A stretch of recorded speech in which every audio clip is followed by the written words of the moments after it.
안녕하세요. 저는 올해 30대가 된 결혼 7년차 주부입니다. 아들은 올해 5살, 딸은 3살로 눈에 넣어도 아프지 않는다는 말을 실감하고 있죠. 저는 간호대학을 나와서 동네 병원의 간호사로 일을 하고 있습니다. 아이 둘을 키우면서 남편과 맞벌이를 할 수 있었던 것은 바로 저의 엄마 때문이었죠. 남편과 결혼을 준비할 때 아이를 낳으면 저는 일을 그만두고 남편이 혼자 일을 하는 것에 대해 이야기를 하고 있었습니다. 그렇지만 그때 저는 대학을 갓 졸업해서 일을 시작한 지 겨우 6개월이 지났을 때였고 아이가 바로 생겨서 일을 그만두게 되면 지금까지 해왔던 공부가 너무 아깝다는 생각이 들었습니다. 그래서 저희는 최대한 아이를 천천히 가지자고 이야기하였죠. 그때 저희 엄마가 반대하였습니다. 아이는 젊을 때 낳는 것이 좋다고 하시면서 엄마 집 근처로 신혼집을 마련하면 자신이 아이를 돌봐주겠다고 하였죠. 저도 그렇고 남편도 그렇고 엄마가 아이를 돌봐주면 그것만큼 마음이 편한 일이 없잖아요. 그래서 원래 제가 살던 곳에 신혼집을 장만하고 저희는 결혼을 하였습니다. 남편은 저보다 3살이 많은 직장인이었습니다. 우리는 친구의 소개로 만나서 1년 정도 연애하고 결혼을 하였지요. 남편의 아버지께서는 대학교 교수님이셨고 어머니는 일반 주부셨습니다. 대학교 교수가 돈을 얼마나 잘 버는지는 모르겠지만 그래도 꽤 풍족하게 자란 것 같았죠. 저희 결혼할 때도 시아버지께서 많이 신경을 써주셔서 신혼집도 장만하고 그랬거든요. 제 남편에게는 형이 한 분 있었는데 남편보다 2살이 많았습니다. 그런데 남편과는 아주 반대 성격의 사람이었죠. 남편은 공대를 나와서 졸업하고 바로 회사에 취직한 케이스였죠. 그리고 누가 봐도 성실하고 공부 잘하는 스타일이었습니다. 그에 비해 아주버님은 미술을 전공하고 1년 중 절반은 해외여행을 다니면서 자유롭게 인생을 즐기는 사람이었죠. 뚜렷한 직업 없이 디자인 의뢰가 오면 그때그때 일하시는 프리랜서였죠. 저는 좀 보수적인 성향이 있어서 그런 아주버님을 잘 이해 못하는 편이었습니다. 어쩌면 저의 이러한 성향 때문에 제 남편에게 반해서 결혼까지 한 것 같아요. 자유로운 성향의 아주버님이어서 제 남편이 저와 먼저 결혼하고 아주버님은 결혼에는 관심도 없어 보였습니다. 저희가 결혼하고 1년 뒤 저는 임신을 하게 되었죠. 시부모님에게 임신 사실을 알리자 시부모님은 너무 좋아하시면서 맛있는 것을 사주겠다고 주말에 나오라고 하셨죠. 그래서 식당을 예약하려고 하는데 시어머니께서 어른 6명으로 예약해 달라는 겁니다. 제가 의아해서 왜 6명인지 물어보자 시어머니는 아주버님이 여자친구를 데리고 와서 가족들에게 인사를 시키겠다고 하였습니다. 남편은 그 말을 듣고 많이 놀라며 말했습니다. 지금까지 형이 10명 넘게 여자 만났는데 부모님한테 처음으로 인사시키는 거야. 이거 왠지 결혼 생각도 있어 보이는데. 그래, 그러면 잘 된 거지. 아주버님도 언제까지 혼자서 저렇게 살 수는 없잖아. 빨리 짝 찾아서 결혼해야지. 주말이 되었고 저희 식구는 식당에 모였습니다. 시부모님은 저에게 수고했다면서 몸조심하라고 격려도 해주시고 기분이 너무 좋아 보이셨습니다. 그때 아주버님이 여자친구와 함께 식당으로 들어왔습니다. 그런데 아주버님의 여자친구를 보자마자 저는 너무 놀라고 말았죠. 그 여자친구는 바로 저의 대학교 동기였습니다. 저랑 그렇게 친하지는 않았지만 서로 얼굴은 아는 사이였죠. 저 같은 경우는 학생을 더하고 학교 생활을 좀 활발하게 한 편이었고, 아주버님의 여자친구는 학교 활동도 잘 안 하는 조용한 학생이었습니다. 그런데 키도 크고 좀 마른 편이고 얼굴도 하얗고 예쁘기 때문에 아르바이트로 쇼핑몰 모델도 한다는 소문이 있었습니다. 저는 이런 자리에서 그 친구를 만날 거라는 생각을 하지도 못했었는데 세상 참 좁다는 생각이 들었습니다. 아주버님이 여자친구를 데리고 와서 저에게 인사를 시키는데 그 친구도 저를 알아보고 반갑게 인사를 하더군요. 솔직히 그렇게 반갑지는 않았지만 저도 매우 반가운 척 인사를 했습니다. 그런데 원래는 제 임신을 축하하기 위해서 모인 자리였는데 순식간에 아주버님의 여자친구를 인사시키는 자리로 바뀌어버린 것이 좀 서운해졌죠.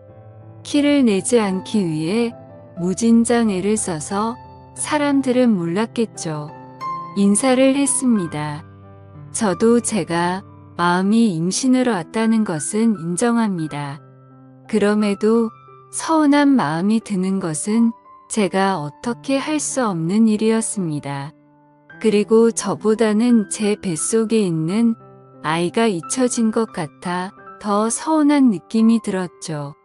집으로 돌아가서 저는 대학교 친구에게 전화를 했습니다. 그리고 식당에서 있었던 일을 이야기했죠. 친구는 놀라면서 말했습니다. 걔 있잖아. 남자 소문 엄청 안 좋잖아. 진짜 난 모르는데 학교에서 만나는 사람 없었던 걸로 아는데 학교에서는 없었지. 그런데 걔 쇼핑몰 모델 했었잖아.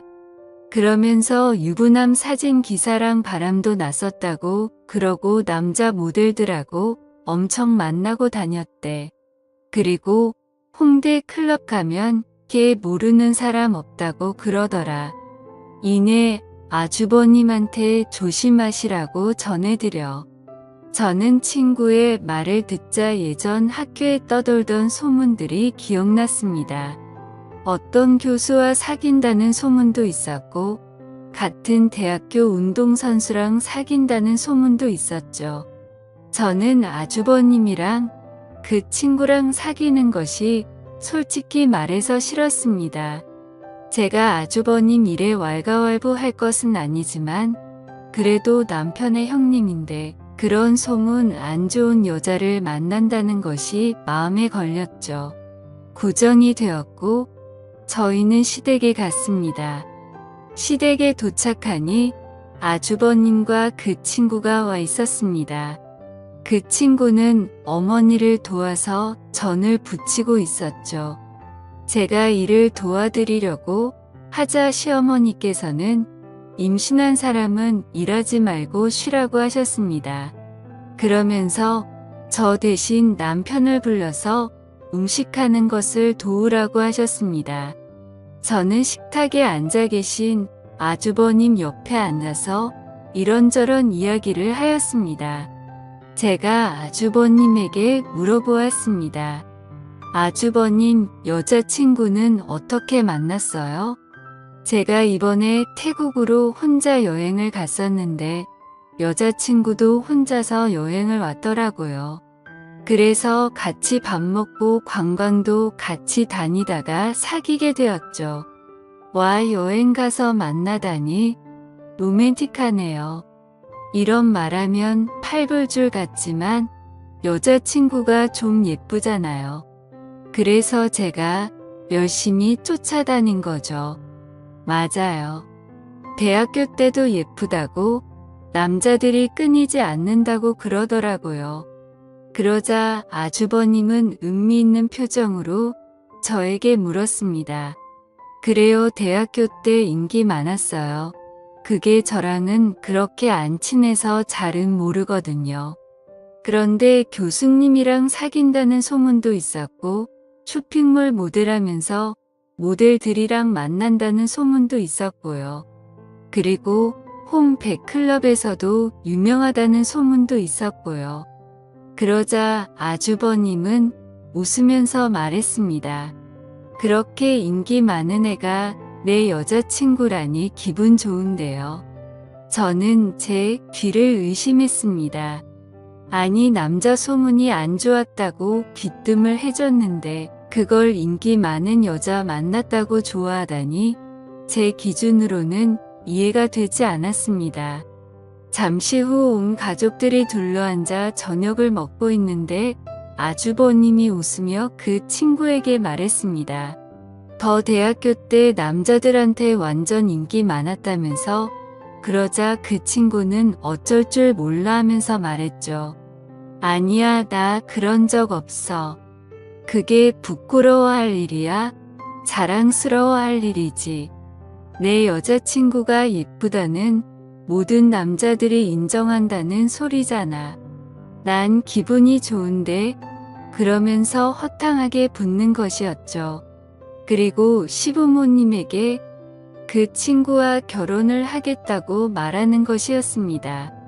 그러자 저를 제외한 모든 가족들이 격하게 축하를 해주었습니다.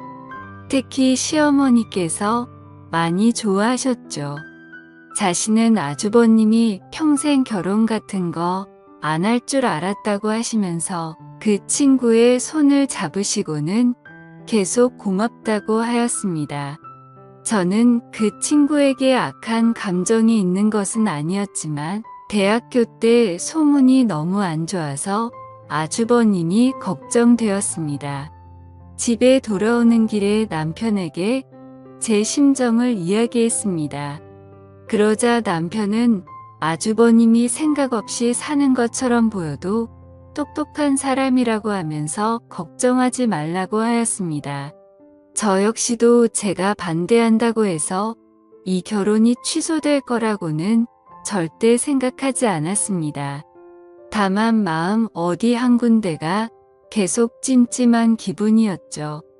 아주버님과 그 친구는 결국 결혼을 하였고 그리고 한 달 뒤에 저는 출산을 하였고 산후조리와 육아 때문에 아주버님과 형님을 만날 겨를이 없었습니다. 하루는 엄마가 아이를 봐주신다고 하면서 오랜만에 밖에 나가서 친구들과 밥이라도 먹고 오라고 하였죠. 그래서 정말 오랜만에 근처 쇼핑몰로 가서 친구들과 점심을 먹고 커피를 한잔하고 있었습니다. 그런데 난직은 실루엣이 보였습니다. 바로 제 형님이었습니다. 한껏 멋을 내고 어디론가 가는 모습이었죠. 저는 아주버님을 만나러 가나 생각하고 있었는데 어느 젊은 남자를 만나는 것이었습니다. 그리고 함께 레스토랑으로 들어갔습니다. 그리고 며칠 후 저희 시댁 식구들이 다 모일 일이 있어서 남편과 시댁으로 갔습니다. 다들 모여서 이야기를 하고 있다가 제가 형님에게 물었습니다. 얼마 전에 쇼핑몰 오지 않았어요? 그러자 형님은 아무렇지 않게 말을 했습니다. 네, 약속 있어서 갔었어요. 그런데 그걸 어떻게 알았어요? 아니, 저도 친구랑 약속 있어서 갔었는데 형님이랑 비슷하게 생긴 사람을 봐서요. 아, 그랬구나. 봤으면 인사하시지 그랬어요. 그게 너무 멀어서 확실하지도 않았고 괜히 모르는 사람이면 어쩌나 싶어서요. 그런데 그렇게 입으니까 진짜 처녀 같았어요. 그래요, 고마워요. 오랜만에 옛날에 입었던 옷 좀 꺼내서 입어봤어요. 저는 아주버님에게 말했습니다. 아주버님은 조심해야겠어요. 쇼핑몰에서 형님 봤는데 너무 젊고 예쁘게 하고 다녀서 젊은 남자들이 연락처 달라고 막 쫓아올 것 같다니까요. 저는 거기서 젊은 남자를 만났던 형님을 믿고는 것이었는데 아주버님은 크게 웃으면서 말했습니다. 그러니까요, 이거 혼인신고서라도 코팅해서 목걸이로 걸어줘야겠어요. 그래야 안심이 되지. 하하, 안녕하세요. 저는 올해 30대가 되어 저는 아주버님의 아무렇지도 않은 듯한 반응에 또 놀라고 말했습니다. 저는 좀 더 강하게 말하였습니다. 형님, 그런데 그 사람 누구예요? 잘생겼던데? 제 말을 들은 아주버님이 형님에게 물었습니다. 뭐야, 그날 가서 남자 만났어? 그러자 형님은 당당하게 말했습니다. 친한 동생이 이번에 취직했다고 맛있는 거 사주겠다고 해서 나갔었어. 그러자 아주버님은 형님에게 말했습니다. 그래서 맛있는 건 왕창 얻어먹고 왔어. 당연하지, 그날 배 터지게 먹고 왔어. 잘했어. 저는 두 사람의 대화를 듣고 좀 어이가 없었습니다. 아주버님에게 누구 만나는지 말도 안 하고 나가서 젊은 남자를 만나고 왔는데 그걸 또 아무렇지도 않게 넘어가는 아주버님도 이해가 안 갔습니다. 명절 때 시댁에 다들 모여서 식사를 하던 중에 과거 형님이 쇼핑몰 모델이었다는 이야기를 제가 했었습니다. 그리고 제가 예전 사진을 찾아서 아주버님에게 보여주었죠. 예전 사진 중에는 노출이 좀 있는 사진도 있었고 남자 모델들과 찍은 사진도 있었죠. 그러면서 저는 은근 슬쩍 말했습니다. 너무 예쁘지 않아요? 이때는 남자들한테 그렇게 인기가 많았어요 라고 말하자 아주버님은 또 껄껄 웃으시며 말했습니다. 진짜 인기 많을만 하네요. 저는 다른 시댁 식구들은 안 들리게 아주버님에게 이야기했습니다. 아주버님, 이런 사진 찍는 거나 남자한테 인기 많았다는 거 아무렇지도 않아요. 그러자 아주버님은 별일 아니라는 식으로 이야기했습니다. 어렸을 때 이 사람 저 사람 만나봐 야지 나중에 실수하지 않는 거라고 생각해요. 그리고 대학교 때 면접 만나기 전이잖아요. 저랑 만나고 나서 잘하면 됐지 이전에 어땠는지는 별로 신경 안 써요. 저는 그날 이후로는 아주버님과 형님에 대해서 아무 말도 하지 않았습니다. 아주버님이 저렇게 생각하는데 제가 말을 꺼내봤자 무슨 의미가 있게 그렇지만 형님의 과거가 신경 쓰이는 것은 어쩔 수 없었습니다. 오지랖이라고 할 수도 있겠지만 아주버님도 가족인데 신경 안 쓰는 것도 도리가 아닌 것 같았고 그냥 혼자서 스트레스 받으며 지내고 있었죠. 그러던 중 시어머니께서 교통사고로 갑작스럽게 돌아가시고 말았습니다. 시어머니께서 타고 있던 택시가 터널에서 다른 차량과 접촉사고가 났는데 택시가 터널 벽에 심하게 부딪히면서 어머니는 그 자리에서 바로 사망하시고 말았죠. 저희 식구들은 모두 큰 슬픔에 빠지고 말았습니다. 무엇보다도 시아버지께서 너무 슬퍼하셨습니다. 그날 이후 제대로 드시지도 못하시고 혼자 멍하게 앉아 계시면서 하루 종일 담배만 피셨죠. 제 남편도 그렇고 아주버님도 그렇고 다른 제정신이 아닌 사람들처럼 보였습니다. 그렇게 1년이라는 시간이 흘렀고 이제 어느 정도 정리가 된 듯한 느낌이었습니다. 어느 날 아주버님이 남편과 저를 불러서 상의할 일이 있다고 하였습니다. 그래서 아주버님과 형님 그리고 저희 부부는 식당에 모여서 이야기를 나눴습니다. 주된 이야기는 바로 시아버지의 문제였습니다. 시아버지는 서울 근교에 전원주택을 지으셔서 살고 계셨습니다. 그런데 시어머니께서 돌아가시고 혼자 남으셔서 평소에 식사하시는 것도 문제가 될 것 같아 다들 걱정하고 있었죠. 그래서 아주버님은 자신들이 아이도 없고 형님도 일을 쉬고 있는 상태이고 자신도 정식으로 회사에 출근하는 사람이 아니니 자신들이 시아버지를 모시고 살겠다고 하는 것이었습니다. 사실 저희 집은 아이들 때문에 제 부모님 집과 가까운 곳에 살고 있어서 시댁과는 거리가 꽤 되는 편입니다. 그래서 평소에도 시댁에 자주 가기가 힘들었죠. 그에 비해 아주버님들은 원래도 시댁 근처에 있었고 평소에도 자주 시부모님을 찾아뵈어서 형님도 그렇고 시부모님과 매우 친하게 지내고 있었습니다. 아주버님은 자신들이 살고 있는 집을 처분하고 시아버지의 주택으로 가겠다고 한 것이었죠. 제 남편은 아주버님에게 너무 미안해하며 고마워했죠. 저도 일단은 아주버님의 의견에 찬성하였습니다만 왠지 기분이 안 좋은 느낌이 들었습니다. 저는 집으로 돌아오면서 남편에게 말했죠. 아주버님이 갑자기 아버지를 모시겠다고 그럴까 이제 아빠도 혼자시잖아. 그럼 혼자 되셨을 때부터 모셨어야 되는 거 아니야. 왜 갑자기 그럴까 몰라. 그냥 형수가 아버님 공 모시고 살고 싶다고 그랬대. 아무래도 아빠 혼자 계시는 게 마음에 걸렸나 보지. 형님이요. 그래서 형도 아버지 모시고 사는 거 결심한 거라고 그러더라고. 저는 뭔가 느낌이 안 좋았습니다.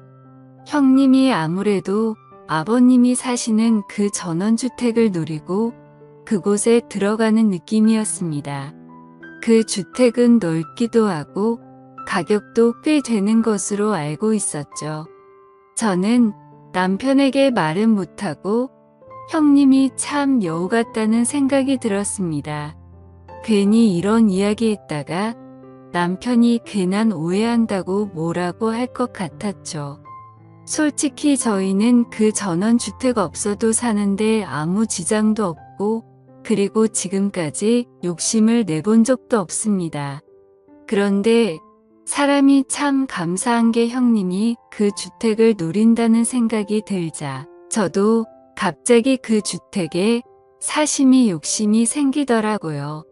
저는 집으로 돌아와서도 계속 욕심을 내지 말자 다짐했습니다. 그래 형님이 아버님을 모시고 사는 것만으로도 충분히 집값 하는 거야. 그러니까 이해하자. 하지만 마음은 그렇지 않았죠. 추석 연휴가 다가왔고 제가 다니던 병원이 때마침 인테리어 공사를 하게 되어서 저는 의도치 않게 10일이 넘는 휴가를 얻게 되었습니다. 그냥 집에서 푹 쉬고 싶었는데 아이들이 놀러 가고 싶다고 노래를 부르더군요. 그래서 이번에 시아버지 댁에 며칠간이 있을 결심을 했습니다. 아주버님과 형님 사이에는 아직 아이가 없었고 저희는 아이가 둘이나 있었죠. 그리고 시아버지께서는 저희 아이들만 보면 뒤로 넘어갈 정도로 아끼고 좋아하셨습니다. 생각해보니 형님은 시아버지와 함께 살며 이쁨도 받고 서로 친하게 지낼 텐데 왠지 우리 아이들이랑 저만 소외당할 것만 같은 생각도 좀 들었죠. 저는 남편에게 제 생각을 이야기하니 남편도 흔쾌히 허락해 주었습니다. 그리고 남편은 지금 아주버님께서는 일 때문에 외국에 잠깐 나가 있는 상태라 아버님이 더 허전해 하실 거라면서 아이들이 가면 좋아하실 거라고 말했죠. 저는 짐을 챙겨 아이들과 시아버지 댁으로 갔죠. 저희가 가자 시아버지와 형님은 너무 좋아하더라고요. 아이들도 시골의 좋은 공기를 마시면서 마당에서 시아버지와 함께 놀며 즐거운 시간을 보냈습니다. 저는 옆에 형님이 있는 것을 보고 형님 시골에 온 지도 이제 2년째인데 어때요? 살만해요? 네, 좋아요. 공기도 좋고 여유롭고 그런데 좀 심심하지 않아요. 여기 보니까. 근처에 아무것도 없던데 그렇게 심심할 겨를도 없어요. 집안일 하고 아버님 챙겨드리고 그러면 하루가 다 지나가 있어요. 그때 아이들과 함께 있던 시아버지께서 좀 피곤하신지 자리에 털썩 앉으셨습니다. 그러자 형님은 급하게 시아버지에게 달려갔고 시아버지를 부축하였습니다. 그리고 시아버지는 그런 형님이 고마운지 형님의 손을 꼭 잡고 일어나셔서 형님의 어깨를 토닥여 주셨죠. 저는 속으로 두 사람이 함께 살면서 많이 친해졌구나 하고 생각했습니다. 그날 밤 저는 아이들과 함께 있다가 초저녁에 잠이 들었습니다. 그래서 밤 10시쯤에 눈을 떴습니다. 다들 잠을 자는지 밖은 조용했지요. 저는 물을 마시려고 거실로 나왔는데 시아버지 방에서 이상한 소리가 들리는 것이었습니다. 저는 시아버지 방문에 귀를 가까이 가져갔습니다. 그러자 시아버지의 거친 숨소리가 들려왔습니다. 저는 너무 놀라서 하마터면 들고 있던 물컵을 떨어뜨릴 뻔했죠. 저는 심호흡을 하고 다시 귀를 가까이 댔습니다. 분명 시아버지의 거친 숨소리가 들렸습니다. 정확하진 않아도 소리를 참는 듯한 소리였죠. 그리고 얼마 뒤 그 소리는 사라졌습니다. 그리고 뒤이어 들려오는 또 하나의 숨소리가 있었죠. 그것은 여성의 가는 한숨 소리였습니다. 그리고 여성의 목소리가 들렸습니다. 그 목소리는 바로 형님의 목소리였습니다. 아버님, 아무래도 동서랑 조카들이 와서 지금 시간에는 힘들 것 같아요. 내일부터는 1시간 정도 뒤에 올게요. 조금만 참으세요. 아셨죠? 그래, 우리 세아가 없었으면 어쩔 뻔했니? 아니에요. 제가 좋아서 이러는 건데요. 저는 그들의 대화를 듣고 심장이 떨어지는 듯한 느낌이었습니다. 그리고 달그락거리는 소리가 들려서 저는 얼른 아이들이 있는 방으로 들어왔습니다. 시아버지와 형님의 신음소리와 그들의 대화까지 저는 이 사실을 믿을 수 없었습니다. 저는 한 번 더 사실을 확인해야겠다는 생각이 들었죠. 다음 날 저는 아이들을 모두 재워놓고 저도 자겠다고 인사를 드리고 방으로 들어갔습니다. 그리고 저의 모든 신경은 거실로 향해 있었죠. 밖에서 인기척이 들리고 방문이 열리고 닫히는 소리가 들렸습니다.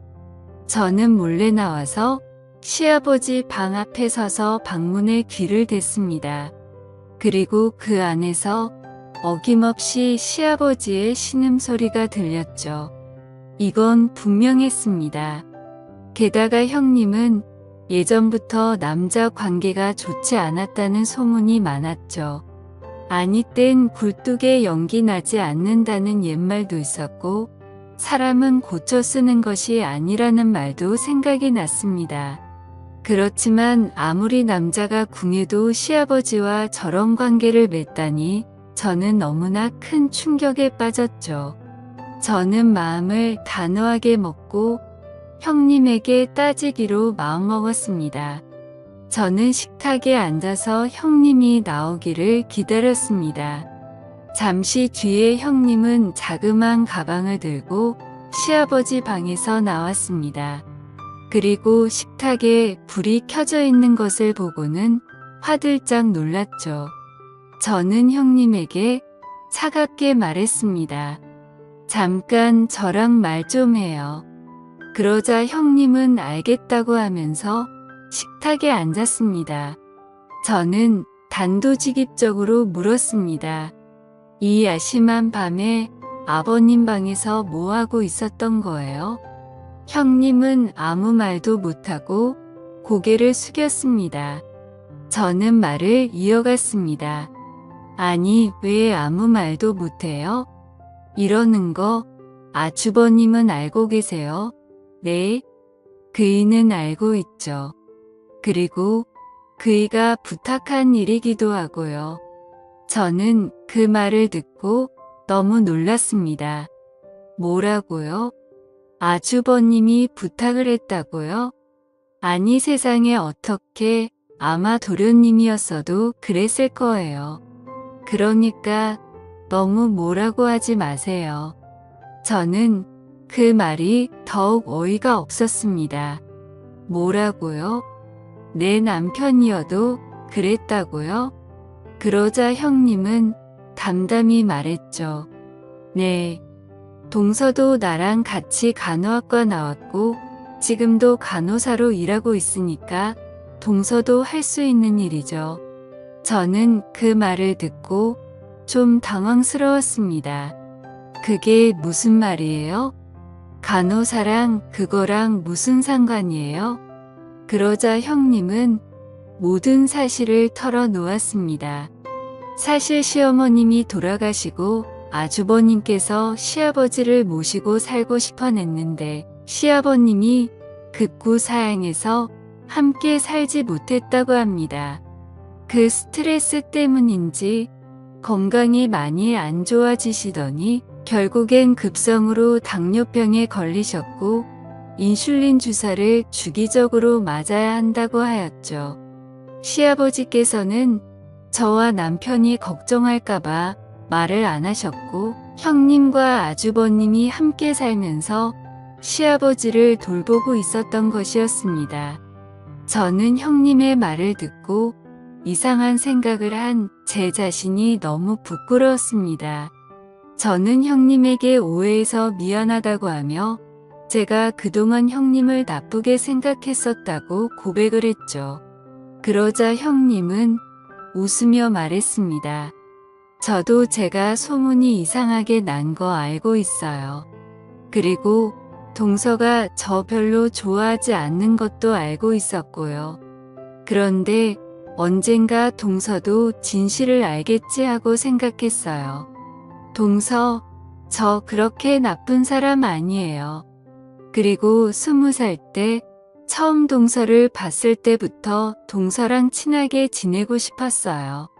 이제 10년이 훌쩍 지났지만 앞으로 친구처럼 지내요.